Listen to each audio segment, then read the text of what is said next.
Welcome to another episode of the Miami Comedy Podcast. I'm Manny Garavito, your host. And today we're going to be talking about the summer food festival that happens in Miami, officially titled Miami Spice. For those that don't know, Miami Spice happens every single year during the summer. We get a big discount, or at least a good sampling of the kinds of food we can eat in the Magic City. This is the time of year where I try out as many restaurants as possible, or as many restaurants as my wallet allows me. There's so many specials out there, and they offer you some of the best foods. So when you go in there, some of them give you the Miami Spice menu up front, be like, hey, we got a Miami Spice special.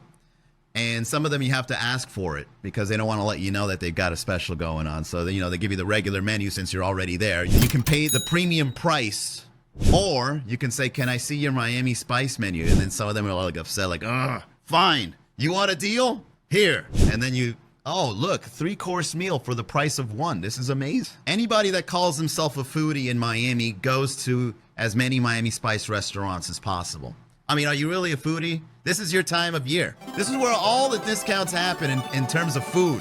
This is the time where you find yourself a baddie, a dime piece that loves to be wined and dined.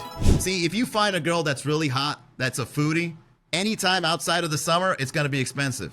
But if you find one during the summer, this is the time to take her out. This is the time where you can go anywhere you want. Any 5-star restaurant you want. We'll give you something for $65. Miami Spice lets you discover restaurants you haven't heard of, or restaurants you couldn't afford before. Let's face it, guys. Sometimes that little, when you look up a restaurant on Google Maps, and then you see like the $5 signs, you're like, oh boy, I'm not sure about this one. Now is the time to go to those restaurants. All out. Order a bottle of wine. 3-course meal. That's the best part of Miami Spice. You pay the price of one, and you get a little appetizer. You get the main dish. You get dessert. Sometimes you get 2 appetizers. Sometimes they raise the ante. This is the time also where a lot of restaurants compete with each other. Who has the Miami Spice special that is worthwhile? Well, have you tried this one? Have you tried that one? Well, this one offers you more food than that one. This one gives you a scoop of sherbet before you start your meal. What do you think about that? By the way, shout out to the big restaurants out there that give you like little snacks right before the food comes around. I love that. Us as Miamians, what do we like to see on a Miami Spice menu? Well, some variety. If you're a really good restaurant and you understand the market, you know that protein is very important. Some people like seafood, some people like chicken, some people like beef, and then, the rest, the vegans, whatever you're into. You can leave out the vegans, to be honest with you. I don't think vegans should enjoy Miami Spice. Hey, vegans, leave Miami Spice to the people that eat animals. This is not your time. Besides, you don't need any specials. Don't you pay 5 times the price to eat? Miami Spice has nothing to do with you. This is for us people that want to pay cheaper prices for our food. We want to fine dine at a discount. Vegan people, you can afford that lifestyle. You go ahead and get a kale wrap for $28. I don't care. But now's my chance to get a lack of rams for $28. For the people out there that have restaurants, don't cater to the vegans. Add another protein option in there. Vegans can afford it. Don't worry about it. They can go to their restaurants. They can go to their whatever food hall. They can go eat whatever they want. They can afford it. That's a lifestyle for the wealthy. Us people that eat animals, canned tuna. We want real tuna, seared, with some sauce on it, whatever you call it. Just make it tasty. What can we do differently for Miami Spice? I've got a recommendation. How about it doesn't have to be limited to the expensive restaurants of Miami? How about we allow or incentivize smaller restaurants to participate in Miami Spice? Why is it that the local fritanga doesn't have a Miami Spice menu? Because they know that we're going to pay the price for that food. We love it so much, they don't need one. You know what, now that I think about it, that's probably the reason why the smaller restaurants of Miami don't participate in Miami Spice. Because they already know we're eating that food, man. Cuban sandwiches don't belong in Miami Spice. You go and pay $12.99 for them regardless.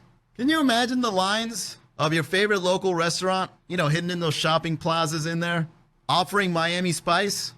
It's unnecessary. People are already to pay the price. Why do you make a deeper discount? They're already paying $12.99 for the Chinese buffet. What are you going to do during Miami Spice? Make it $11.99? The real Danny V says they should do Miami Spice at the goddamn grocery store. Hey, you're absolutely right, Danny. Miami Spice shouldn't just be limited to high-end restaurants. Why don't you trickle that over to the grocery stores? Hey, Miami Spice special. We got eggs priced at the year 1998. $1.20 for a whole dozen. Remember that? I remember that. The good times. Hey, why don't you try some veggies for the first time in your diet? Miami Spice discount for all veggies in the produce aisle. Here's the thing about Italian food. It's the reason why Italian food is so good is because the people have a legacy behind it. And if there's a face behind the food, you know it's fire. Because their face is like the guaranteed check mark, verified, this is going to be delicious. You got to be careful for the restaurants that don't have a face. Like look at Flanagan's. His face is all over it because he knows seafood and he knows bar life and he knows you want to get f***ed up and he knows you might bring your kids during the daytime and at night you might black out. So he put two together. When you do Italian food, you got to have photos of families on the wall. Someone's grandma needs to be pictured. If there's no old lady in the walls of that Italian restaurant, the food will not be good.